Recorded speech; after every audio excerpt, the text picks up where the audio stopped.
Deus tem uma palavra para nós através do irmão Samuel. Você crê assim, diga aleluia. Então estenda as mãos para cá, diga: Senhor Deus, usa o teu filho uma vez mais, que o mover dos seus lábios contém uma palavra que vem do teu trono, edifica as nossas vidas, no nome de Jesus. Amém. Aleluia. A paz do Senhor. Amém. Livro de Cantares de Salomão, capítulo 4, versículo 16. Cantares de Salomão, capítulo 4, versículo 16. Gostaria de agradecer ao pastor Marcos pela oportunidade de estar aqui ministrando a palavra de Deus. Livro de Cantares de Salomão, capítulo 4, versículo 16. Diz assim a palavra de Deus: Levanta-te, vento norte, e vem tu, vento sul, e assopra no meu jardim, para que se derramem os seus aromas. Ah, se viesse o meu amado para o seu jardim, e comesse os seus frutos excelentes. Vou repetir: levanta-te, vento norte, e vem tu, vento sul, e assopra no meu jardim, para que se derramem os seus aromas. Ah, se viesse o meu amado para o seu jardim, e comesse os seus frutos excelentes. Tome o seu assento, glorificando ao santo e glorioso nome do Senhor. Aleluia. Temos um texto aqui aos nossos olhos, escrito pelo rei Salomão. Salomão ele escreveu 3 livros: Cantares, Eclesiastes e Provérbios. Eu aprendi que Cantares de Salomão ele escreveu na sua juventude para uma mulher amada chamada Sunamita. Na metade da sua idade ele escreveu Provérbios. E no final da sua vida, já na sua velhice, ele escreveu Eclesiastes. Tanto que ele chega à conclusão que tudo é vaidade. E quando nós temos esse texto na nossa mão, nós temos a Bíblia Sagrada. A Bíblia Sagrada é dividida em dois testamentos, Antigo e Novo Testamento. A Bíblia Sagrada por inteiro, já que estamos no dia da Bíblia, vamos falar sobre ela. Ela possui 66 livros, 39 no Antigo Testamento, 27 no Novo.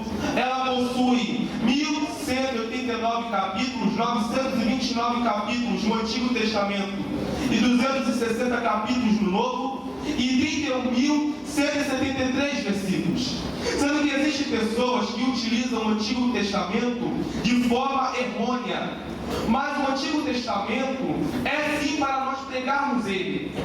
Óbvio que não é para nós nos basearmos no tempo dele, pois é o tempo da lei, e nós estamos no tempo da graça. Mas nós devemos aplicar o Antigo Testamento em Jesus. Em Hebreus, no capítulo 8, versículo 4 e 5, e em Hebreus, capítulo 10, versículo 1, fala que o Antigo Testamento é sombra dos bens futuros. Os bens futuros é o Novo Testamento. O Antigo Testamento é sombra do Novo Testamento. E Jesus ratifica isso no Evangelho de João, capítulo 5, versículo 39, que diz: examinais as Escrituras, porque vós dizeis ter nela a vida eterna, mas são de mim que elas testificam. As Escrituras aí não é o Novo Testamento. Repare que quem escreveu foi o apóstolo João, aproximadamente no ano 90 depois de Cristo. E quando ele escreveu sobre isso, Jesus não falou sobre as Escrituras do Novo Testamento, mas ele falou sobre o Antigo Testamento, pois o Novo Testamento só foi escrito depois que Jesus foi assunto aos céus. Nesta hora que Jesus fala isso, Jesus ainda não tinha sido morto na cruz, não tinha ainda ido para o inferno, tomado a chave da morte do inferno, vencido a morte ao terceiro dia e se assentado à destra de Deus Pai. Mas quando Jesus fala as Escrituras, ele está falando do Antigo Testamento. Logo, o Antigo Testamento testifica de Jesus. De Gênesis a Malaquias, nós encontramos Jesus nas Escrituras Sagradas. A Bíblia Sagrada tem uma divisão bem simples. Ela é o Pentateuco, que é Gênesis, Êxodo, Levítico, Número e Deuteronômio. nome no Antigo Testamento, 12 livros históricos, Josué, Juízes, Ruth, 1 e 2 Samuel, 1 e 2 Reis, 1 e 2 Crônicas, Esdras, Neemias, Esther, 5 livros poéticos, Jó, Salmos, Provérbios, Eclesiastes, Cantares de Salomão, que eu vou ministrar esta manhã, e Eclesiastes, Jó, Salmos, Provérbios, Eclesiastes e Cantares de Salomão, 5 profetas maiores, Isaías, Jeremias, Lamentações de Jeremias, Ezequiel e Daniel, 12 profetas menores, Oséias, Joel, Amós, Obadias, Jonas, Miqueias, Naum, Abacuque, Sofonias, Ageu, Zacarias e Malaquias. E no Novo Testamento encontramos 4 evangelhos que falam sobre a manifestação de Jesus: Mateus, Marcos, Lucas e João. O livro de Atos dos Apóstolos, o único livro histórico do Novo Testamento que fala do nascimento da igreja e da igreja continuando o ministério do Senhor Jesus. Logo, se Jesus curava, a igreja tem poder de curar. Se Jesus pregava arrependimento, a igreja tem que pregar arrependimento. Se Jesus ressuscitava mortos, a igreja tem autoridade do Espírito Santo para ressuscitar mortos. Se Jesus ensinava, a igreja tem autoridade para ensinar a palavra de Deus. Encontramos 3 epístolas paulinas, Romanos, 1 e 2 Coríntios, Gálatas, Efésios, Filipenses, Colossenses, 1 e 2 Tessalonicenses, 1 e 2 Timóteo, Tito e Filemão. 8 epístolas gerais, Hebreus, Tiago, 1 e 2 Pedro, 1 e 2 João e Judas. Essas epístolas, cartas ou missivas, são de cunho doutrinários, devemos seguir elas. E finalizamos com o Apocalipse, a nossa grande esperança, a volta do Rei Jesus, a manifestação do Rei da Glória, a nova Jerusalém celestial, que em breve nós moraremos. Mas ainda estamos em Cantares, capítulo 4, versículo 16. Partindo do princípio que o Antigo Testamento testifica de Jesus, eu gostaria de aplicar esse texto de Cantares 4,16 no Novo Testamento, na pessoa de Jesus. O versículo começa: levanta-te, vento norte, e vem tu, vento sul, e assopra no meu jardim. O vento norte é um vento quente, o vento sul é um vento frio. O vento tipifica a pessoa do Espírito Santo. O Espírito Santo tem 2 formas de operar. Ele opera como vento norte, como vento quente, como aquele que vem como fogo abrasador para aquecer a nossa alma. Mas ele também se manifesta como vento sul, um vento frio, que aparece no Salmo 23, versículo 3, que refrigera a nossa alma. Em Êxodo 40, encontramos o povo de Israel sendo guiado por 2 colunas. De manhã, uma coluna de nuvem. À noite, uma coluna de fogo. As colunas também representam o Espírito Santo. Reparem que o deserto de manhã é um deserto quente. Mas quando tem um deserto quente, o Espírito Santo vem como coluna de nuvem. O deserto quente é aquele deserto que nós passamos da aflição, da perseguição, da injúria. Mas quando esse deserto se levanta contra a nossa vida, o Espírito Santo sopra para refrigerar a nossa alma. Mas também existe o deserto da noite, o deserto frio, o da frieza espiritual, o da incredulidade, o da mesmice, o do conformismo. Mas quando esse deserto se levanta, ele vem como coluna de fogo para incendiar a nossa alma. E o versículo continua: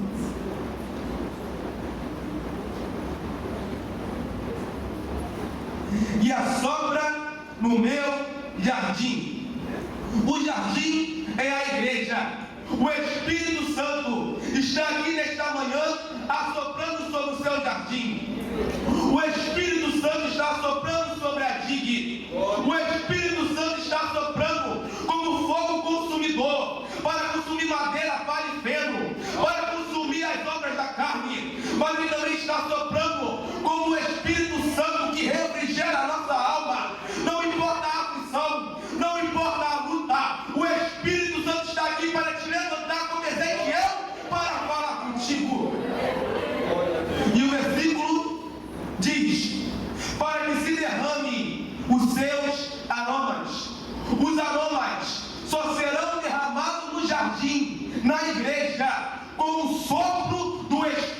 Santo. Sem o sopro do Espírito Santo, não tem aroma no jardim.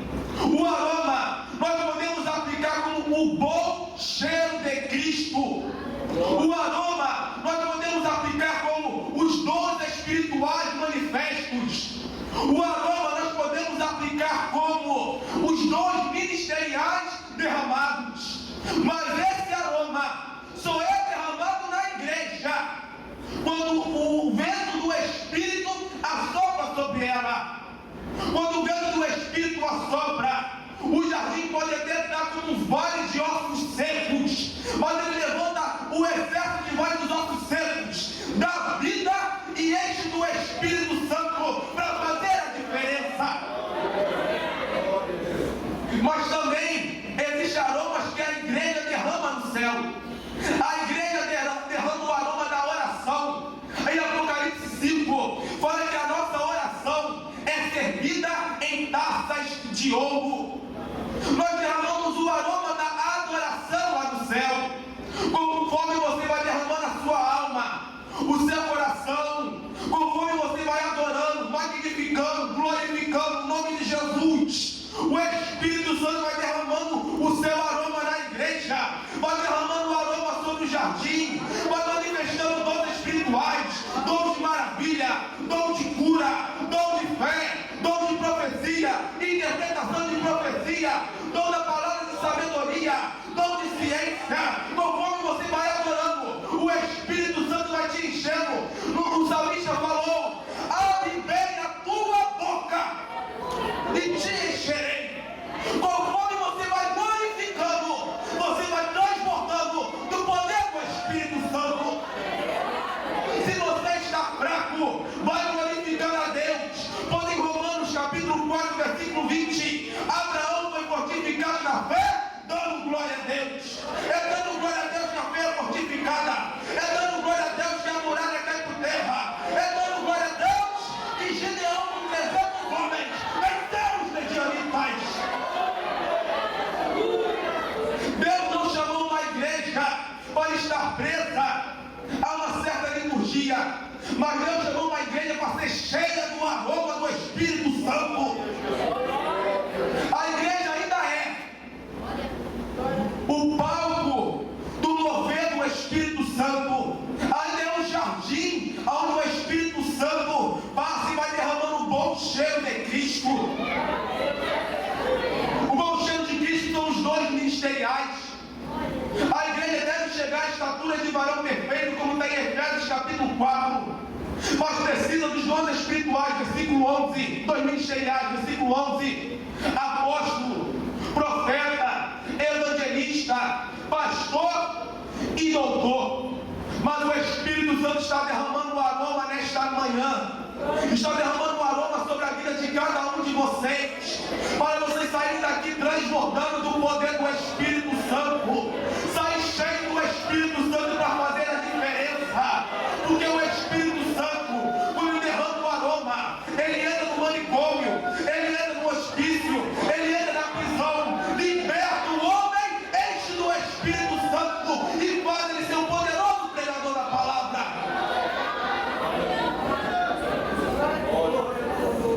E o versículo continua dizendo: se viesse o meu amado para o seu jardim.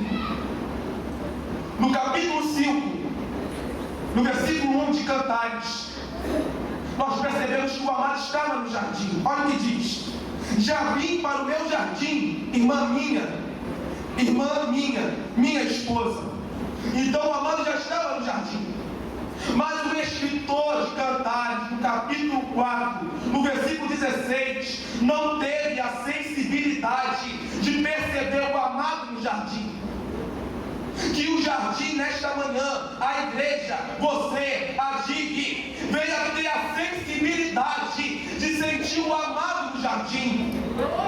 O amado é Jesus, a estrela da manhã para a igreja, o sol da justiça para Israel, a luz do mundo. O amado está no jardim, e ele está caminhando pelo jardim, e está caminhando para salvar, está caminhando para curar, está caminhando para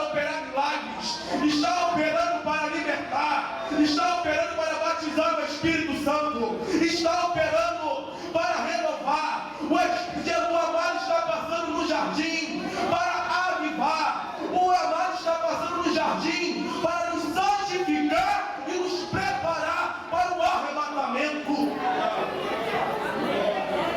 Precisamos estar sensíveis para mover o amado do jardim. No versículo 16, o escritor não teve esta sensibilidade. Existe uma parábola que nos mostra a importância de nós cultuarmos. Lucas 18, versículo 9 a 14, a epígrafe diz: a parábola do fariseu e do publicano. Repara que os dois foram para o templo, os dois oravam, mas apenas o publicano voltou justificado para casa. Apenas o publicano voltou com um milagre para casa. Por quê? Porque apenas o publicano abriu o coração, derramou a sua alma, deixou o amado envolver ele, o Espírito Santo encher ele, derramou o aroma no coração dele e transportado o poder dele. E apenas o publicano voltou com o milagre para casa. O fariseu não, orou, mas foi indiferente. Orou, mas foi insensível. Orou, mas não prestou um culto de todo o coração. A Bíblia fala em Jeremias 29, versículo 13: buscais e me achareis, quando me buscardes de todo o vosso coração. Jesus não requer uma igreja, uma pessoa que frequenta cultos. Jesus quer uma igreja que o busque de todo o coração. Busque na leitura da palavra, busque na oração, busque no jejum, busque na adoração, busque na santidade, busque em conhecer e prosseguir em conhecer.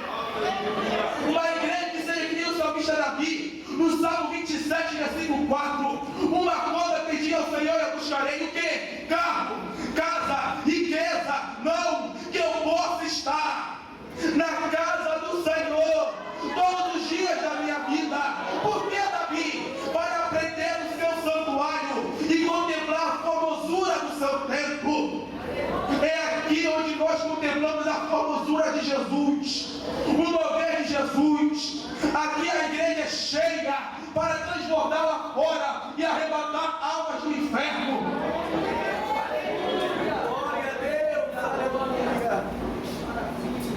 O amado está no jardim e ele está operando de forma extraordinária nesta manhã. Ele está neste jardim nesta manhã. Mas ele está no jardim. O versículo continua: ah, se viesse meu amado para o seu jardim e comesse os seus frutos excelentes. Ele está no jardim para comer o fruto excelente. E apenas no versículo 13 e 16 nós encontramos isso na Bíblia. Permita-me destacar 5 frutos que a igreja tem que produzir, que o jardim tem que produzir, e só produz quando o vento do Espírito assopra. E o vento do Espírito assopra para a igreja produzir fruto.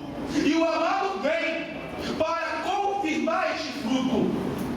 Mas antes, eu gostaria de trazer uma parábola que se encontra em Marcos 11. Marcos 11, a Bíblia fala que Jesus teve fome e saiu de Betânia. E ele viu uma figueira cheia de folhas. Quando ele foi lá, ele não achou fruto. Amaldiçoou a figueira. A figueira secou-se da raiz até a ponta. A árvore, a figueira, gostaria de aplicar como uma igreja. Jesus vem procurar frutos excelentes na nossa vida. Mas existem árvores que têm apenas folhas, mas não tem fruto. Tem folhas, mas não tem o fruto que é gerado depois da semente ter germinado.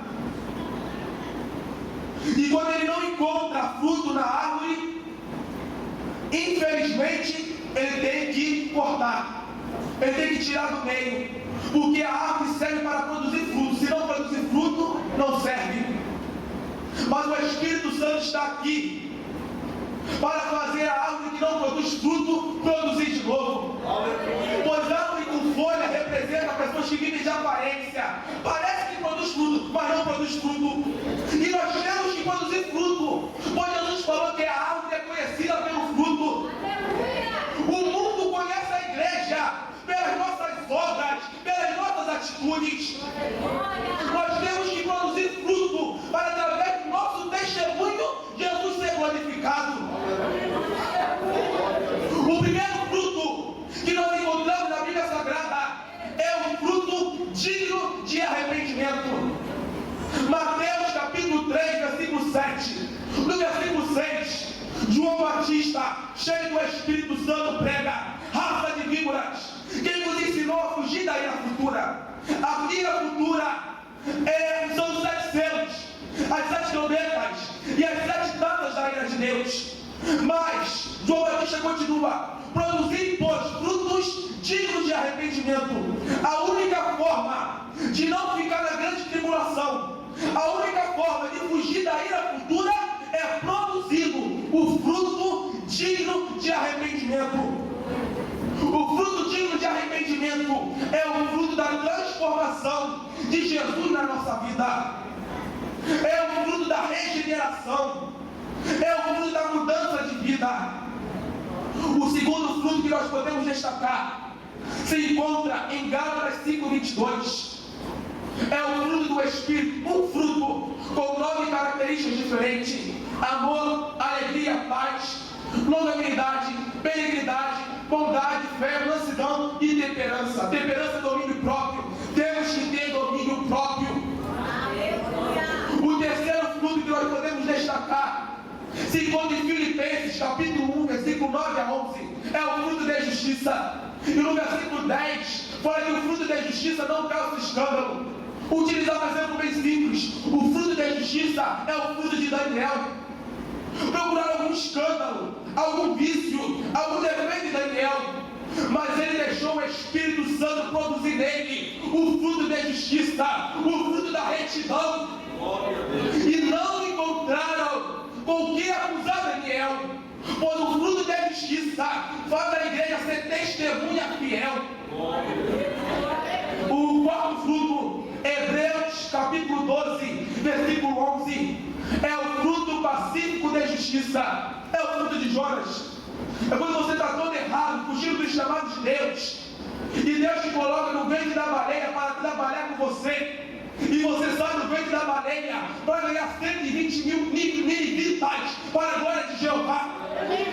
O fruto pacífico de justiça é quando Deus nos castiga, não porque Ele nos odeia, mas porque Ele é nosso Pai e nos ama e quer nos preservar.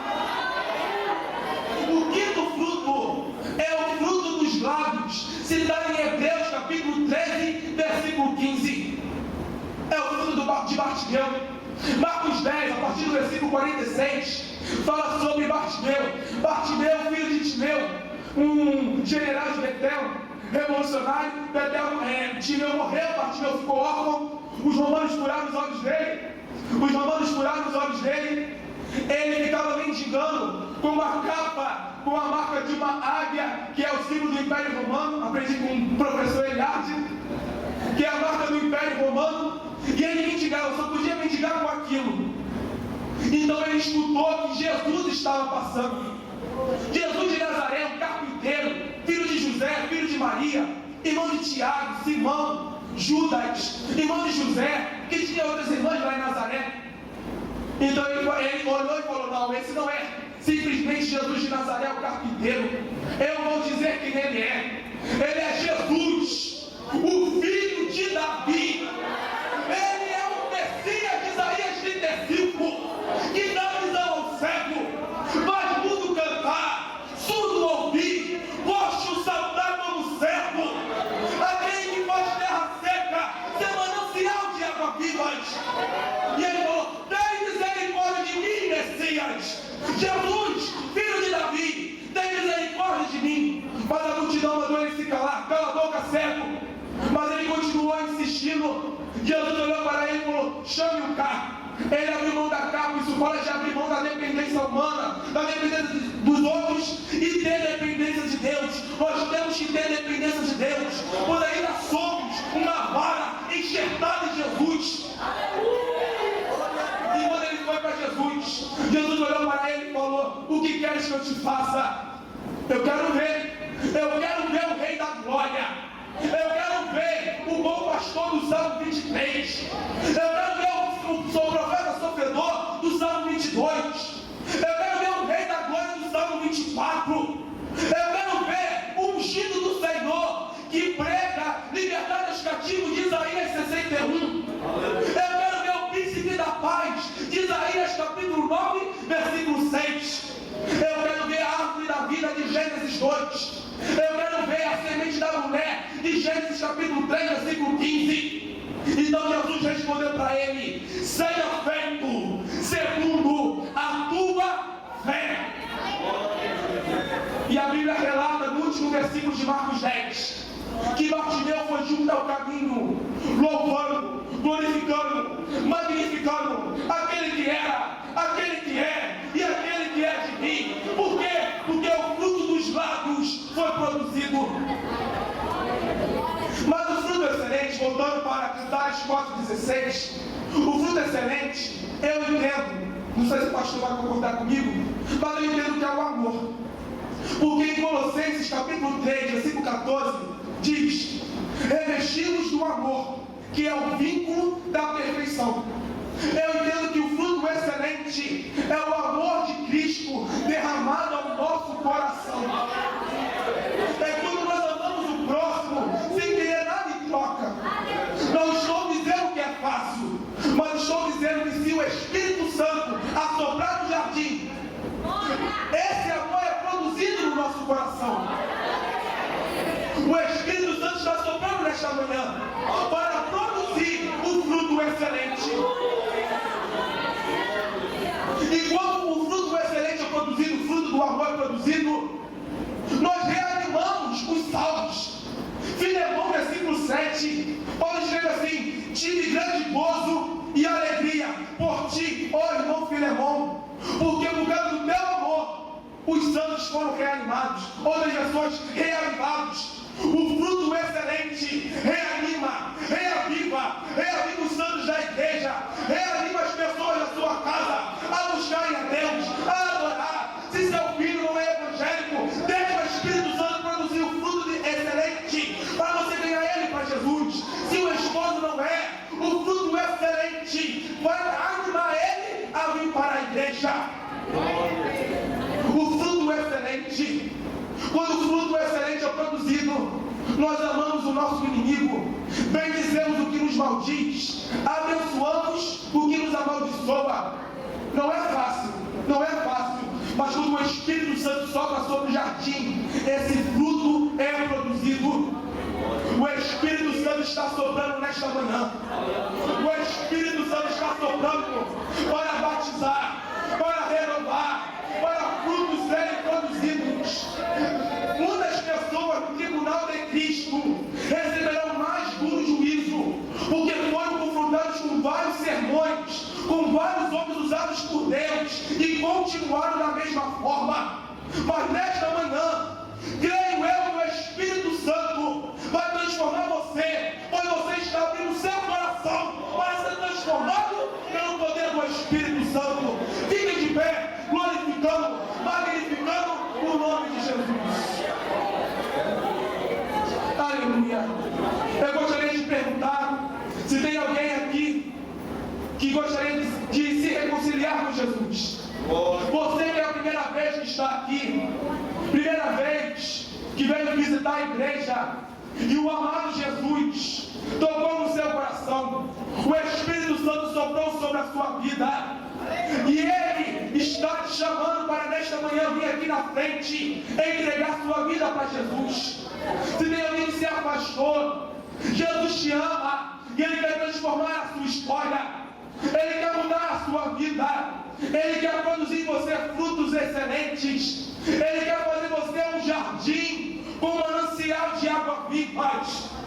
Existe alguém aqui que gostaria de aceitar a Jesus? Você é importante para Jesus. Você é importante para nós. Jesus não esqueceu de você, mas Ele quer transformar a sua vida. Ele quer mudar a sua história.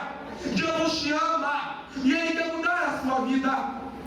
Aleluia. Creio que todo mundo que esteja aqui seja salvo. Gostaria de fazer uma segunda oração. Coloque a mão no vosso coração. Coloque a mão no vosso coração. Eu vou orar para que nesta manhã, não importa como esteja o jardim, não importa como é que esteja o seu coração,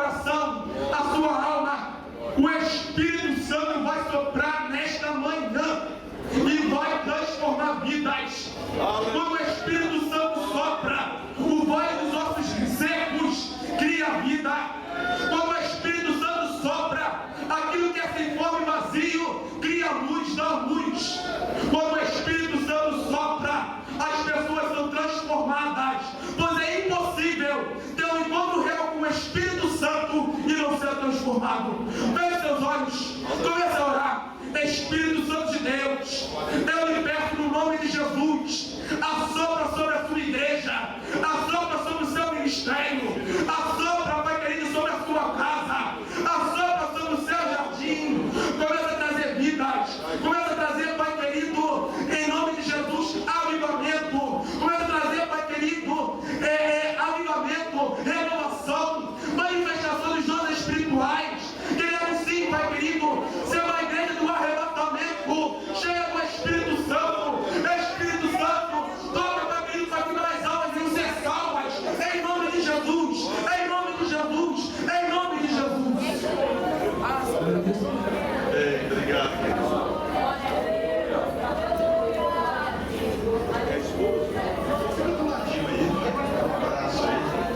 meus irmãos, estenda as mãos para cá. Meu Deus e meu Pai,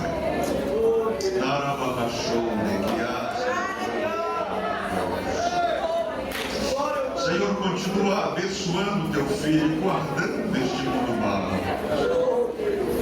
A tua igreja precisa de jovens, de talentos, de pregadores. Senhor, continua abençoando Samuel, usando como instrumento para louvor e glória do teu nome.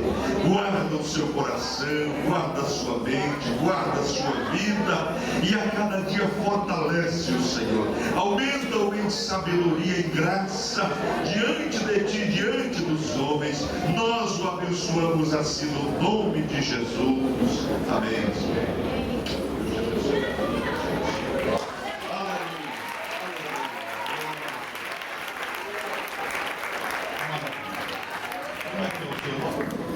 Cruzando as mãos, nós vamos dizer: Bruno, bem-vindo à família de Jesus. Bem bonito? Bruno, bem-vindo à família de Jesus. Vou aliás lhe dar um abraço. Esta igreja é uma igreja que abraça. Amém? Essa igreja é uma igreja que abraça. Então, meu filho, vai com ele aí, você vai ter recebido um presente da igreja. Que a graça de nosso Senhor e Salvador Jesus Cristo, que o amor de Deus, nosso Pai, e a comunhão e as consolações do Divino Espírito Santo permaneçam sobre todo o povo de Deus aqui reunido. Neste santuário todos dizem amém. Vamos juntos abençoar o Brasil? Brasil, nós te abençoamos em nome de Jesus. A vitória